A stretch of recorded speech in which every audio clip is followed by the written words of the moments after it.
Hello everyone, आज हम बात कर लेते हैं कार्पल टनल सिंड्रोम की। कार्पल टनल सिंड्रोम बेसिकली एक न्यूरोमस्कुलर डिसऑर्डर है जो मीडियन नर्व की कंप्रेशन की वजह से होता है। ये हमारे पास जो ये रिस्ट है, रिस्ट में जो है एक टनल होता है जिसको कार्पल टनल कहते हैं। यहाँ से जो है मीडियन नर्व, आपकी जो नर्व है वो पास कर रही होती है।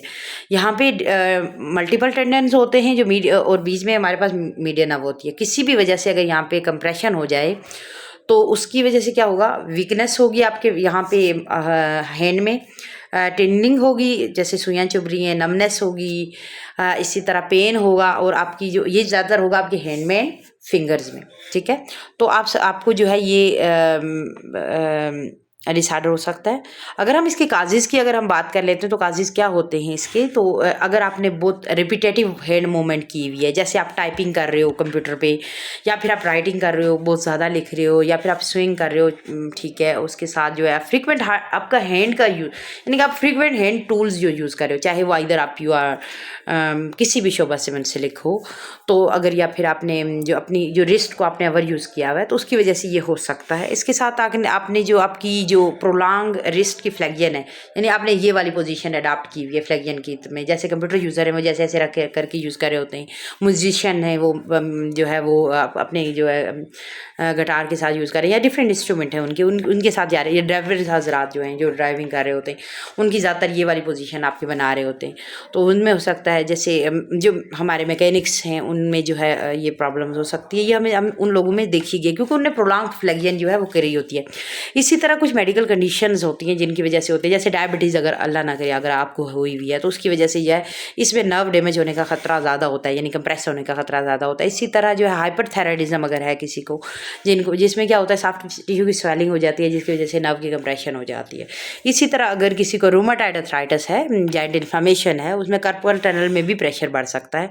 हाँ, प्रेगनेंसी अगर किसी को है या पर हार्मोनल चेंजेस हैं तो उसमें क्या होता है, फ्लूइड रिटेंशन हो रही होती है बेसिकली हमारी जो जॉइंट्स हैं वहाँ पे, जो स्पेसिस हैं उनमें, तो वहाँ पे नर्व पे प्रेशर पड़ता है जिसकी वजह से ये कंप्रेशन हो सकती है। वहाँ पे भी कार्पल टनल सिंड्रोम, हमारी पेशेंट जो फीमेल पेशेंट है वो भी आती है, उनके पे भी जो है ये प्रॉब्लम होता है।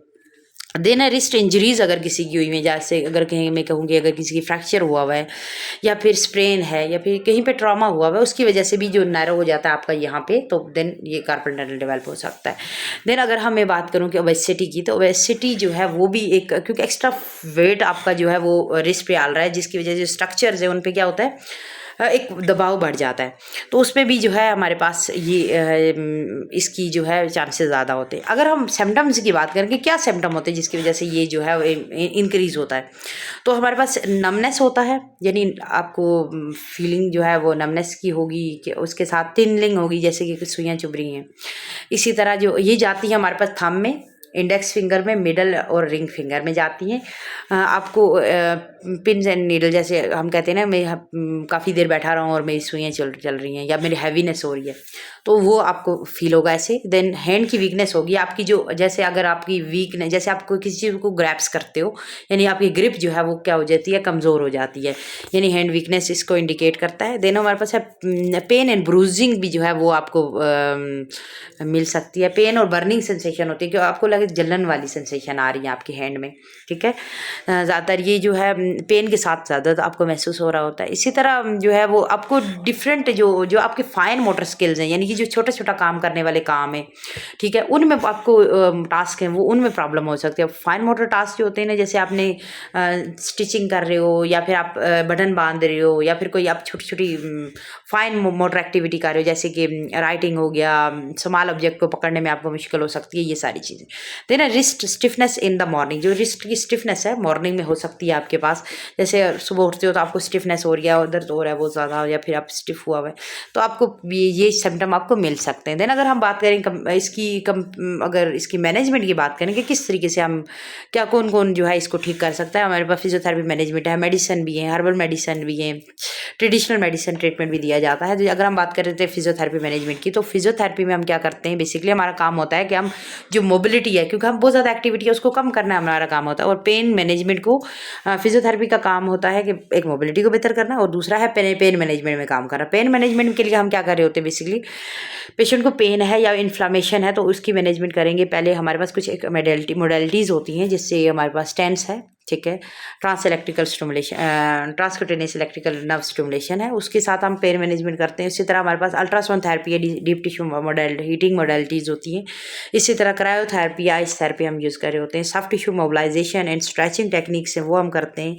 इसी तरह हम जो है नर्व की ग्लाइडिंग एंड स्ट्रेचिंग एक्सरसाइजेज देते हैं, जो जो हमारी मीडियन नर्व है उसको ग्लाइड कर रही होती है बेसिकली।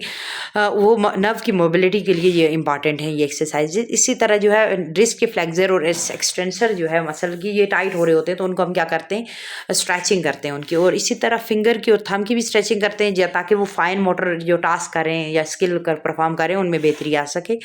इसी तरह हमारे पास स्ट्रेंथनिंग एक्सरसाइजेज की अगर हम बात करें तो जो ग्रिप्स, जो हम ग्रैप्सिंग एक्टिविटी करते हैं यानी ग्रिप स्ट्रेंथनिंग, जैसे जो हमने सॉफ्ट बॉल जो है बॉल हाथ में पकड़ के पेशेंट को बोलते हैं कि वो स्क्वीज़ करो।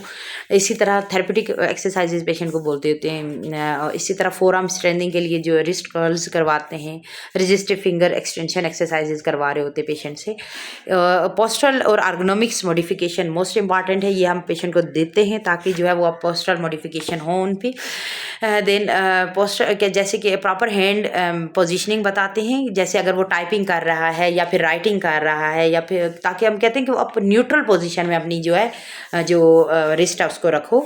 इसी तरह हम उसको जो है रिस्ट के ब्रेसेस देते हैं या स्प्लेंटिंग देते हैं ताकि क्या होता है नर्व की में जो प्रेशर है उसको कम से कम आया जाए।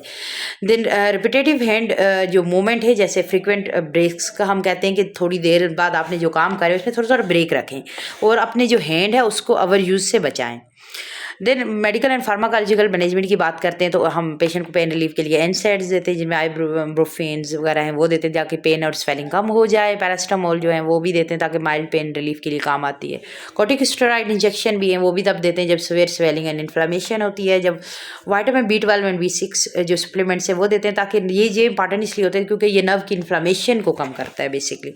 देन अगर हम बात करें कि डायूरेटिक्स तो फ्लूइड रिटेंशन के तौर पे काम करता है, तो इसलिए प्रेगनेंसी रिलेटेड जो है सिटी कार्पल टनल सिंड्रोम हो तो तब हम उसको देते हैं।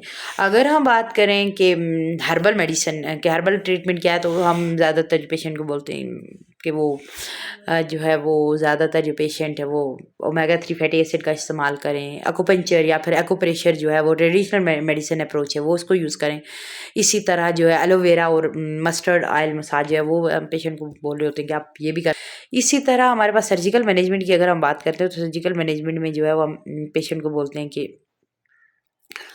अगर हमारे पास कंजर्वेटिव मैनेजमेंट फेल हो जाते हैं तो फिर हम पेशेंट को बोलते हैं कि सर्जिकल मैनेजमेंट जो है वो मोस्ट ऑथेंटिक जो है हमारे पास ट्रीटमेंट होता है कि हम पेशेंट को बोलते हैं कि वो कार्पल टनल रिलीज सर्जरी करवा ले और ताकि नर्व पे कंप्रेशर का हो जाए। इसमें हमारे पास जो है एंडोस्कोपिक सर्जरी जो है वो हम यूज़ कर रहे होते हैं, जिसमें मिनिमल इन्वेजिव प्रोसीजर होता है इसमें, ठीक है, और जल्दी रिकवरी हो रही होती है। लाइफ स्टाइल मॉडिफिकेशन की अगर हम बात करें तो हम पेशेंट को बोलते हैं कि वो मेनटेन करें अपना हेल्दी वेट को, और इसके साथ जो है पेशेंट को बोलते हैं कि वो एक्सरसाइज घर पे रेगुलर करें, अपना जो गुड पास्चर है, हैंड की एर्गोनॉमिक्स जो प्रॉपर रखें, और प्रोलॉन्ग है रिस्ट फ्लेक्शन और एक्सटेंशन जो है वो कम से कम करें, और रिस्ट को न्यूट्रल पोजीशन में रखने की कोशिश करें। विटामिन उसकी सप्लीमेंट्स लें।